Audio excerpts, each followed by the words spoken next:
Hola a todos y a todas, bienvenidos a la asignatura Fundamentos de Economía Social, Comunitaria y Solidaria. Mi nombre es Jorgelina Fluri, integro el equipo docente junto a Jorge Bragulat, docente responsable, Florencia Cascardo y Pablo Levington. ¿Por qué creemos que es importante una asignatura como esta en el plan de estudios de la maestría? En principio, el equipo docente nos sentimos interpelados por la crisis civilizatoria a la que asistimos en esta segunda década del siglo XXI, que viene manifestándose desde hace tiempo, pero que en los últimos años se ha agudizado y que demanda la construcción de alternativas político-económicas para afrontar los problemas que hacen a la vida colectiva. En ese sentido, creemos necesario contribuir a un estudio de la economía que introduzca mayor complejidad, pero no una complejidad en el sentido de hacerlo más enredada o más inaccesible, sino una economía que permita reconocer la característica de pluralidad y de multiplicidad de las expresiones de la economía real. Si ampliamos la mirada de la economía y utilizamos otro enfoque metodológico, vamos a discernir una cantidad de prácticas de economía de base asociativa y comunitaria, que permiten hoy día satisfacer las necesidades de reproducción de la vida de amplias mayorías y por las cuales vale la pena indagar en su potencial hacia la democratización del Estado y del mercado, así como también en el aporte que las mismas podrían ofrecer en la construcción de una nueva racionalidad sistémica. Los objetivos de esta materia son los siguientes: conocer y valorar diferentes enfoques e interpretaciones acerca de la economía como ciencia y como expresión social. Reconocer la pluralidad de las formas de institucionalización de los procesos económicos en las sociedades contemporáneas. Proponer algunos fundamentos que justifican el análisis de las prácticas y dinámicas propias de una economía social, comunitaria y solidaria. Identificar ejes de ese análisis que permitan valorar las experiencias en su dimensión socioeconómica y en su dimensión política y cultural. En adelante les voy a contar acerca de la organización de la materia, que estructuramos en 4 unidades. Algunas de ellas duran 3, 4 o 5 semanas, dependiendo del caso. La unidad 1 y 2 consiste en una introducción a algunos aspectos fundamentales de la economía y a un recorrido de la ciencia económica, poniendo de manifiesto el carácter de construcción histórica que la atraviesa.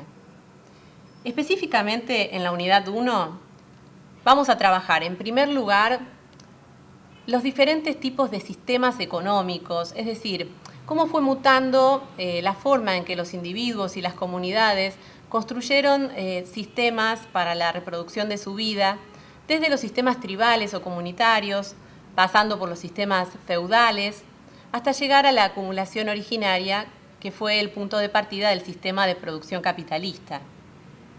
Asimismo, y ya viendo que la economía de mercado o el mercado, digamos, se volvió un agente preponderante y en oportunidades pretendidamente escindido de otras esferas como el Estado y la sociedad civil, vamos a analizar el rol y funciones del Estado en el marco de una economía hegemónica de mercado.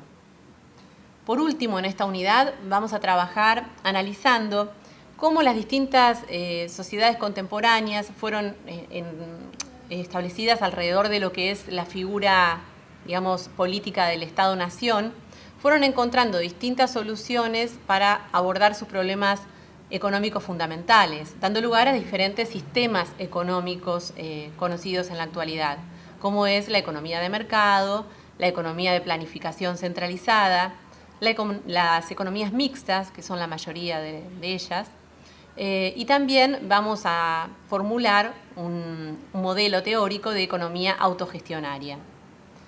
Una vez finalizado este repaso, vamos a pasar a la unidad 2, en donde vamos a iniciar una suerte de viaje por diferentes escuelas de pensamiento económico que se han manifestado desde la antigüedad hasta mediados del siglo XX.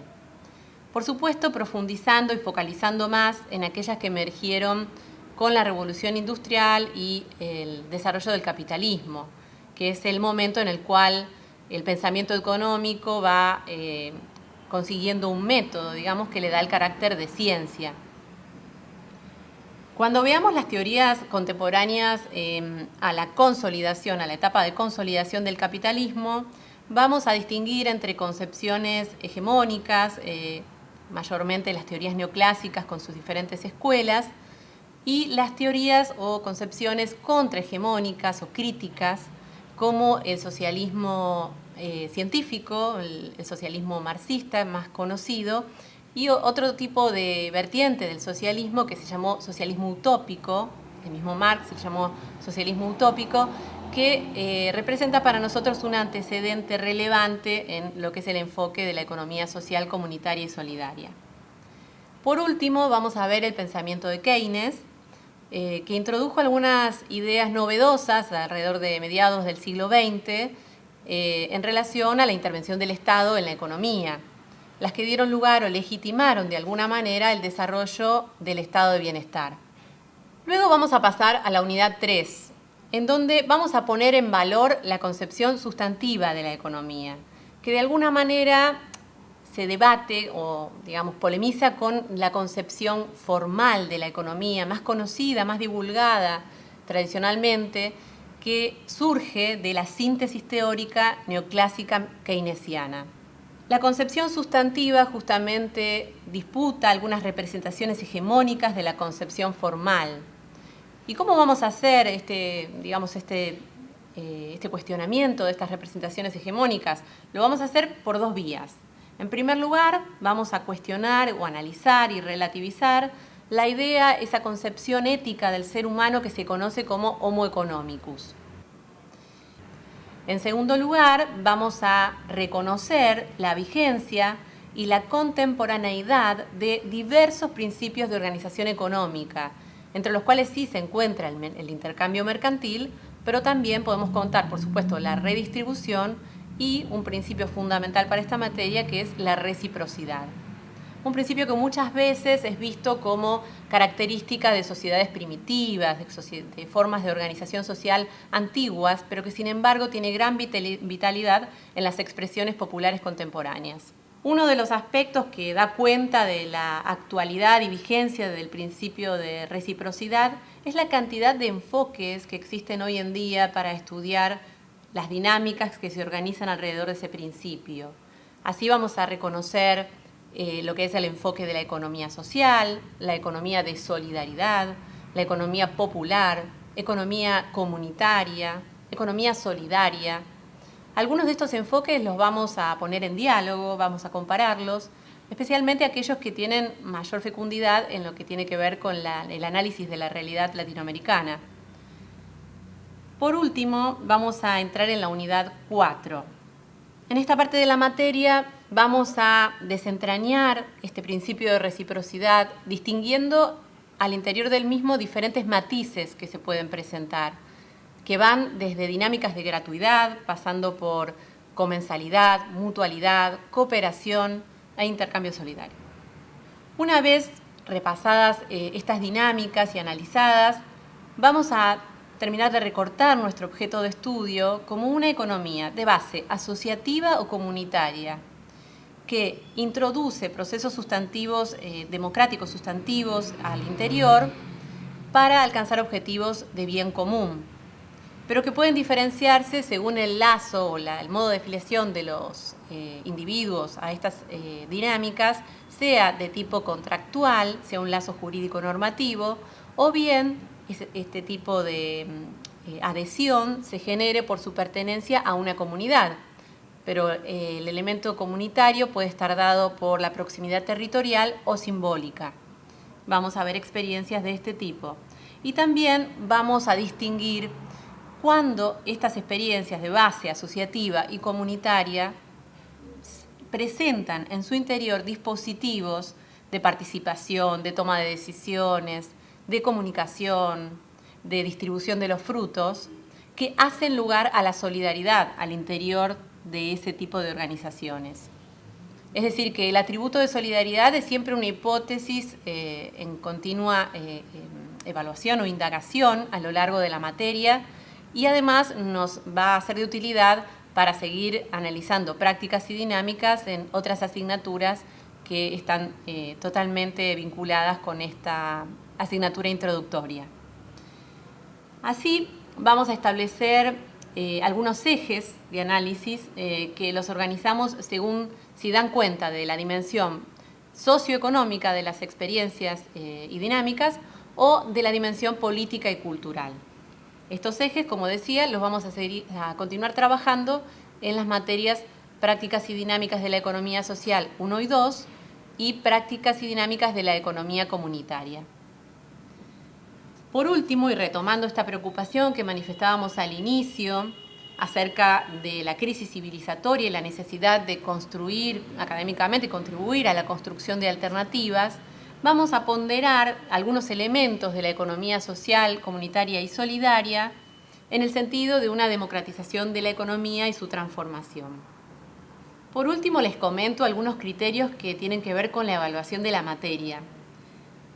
En primer lugar, tengo que decir que la evaluación es de carácter permanente. Vamos a apreciar la participación de los estudiantes teniendo en cuenta la frecuencia y la calidad de los aportes que se realizan en los espacios de interacción del aula virtual o en otros espacios propuestos por el equipo docente. Vamos a tener en cuenta el nivel de reflexividad en relación a la apropiación de las consignas y también el grado, digamos, de construcción colaborativa que se realiza en base a la singularidad del aporte de cada uno, pero también a la necesidad de ser multiplicador justamente de los aprendizajes junto al aporte de los otros.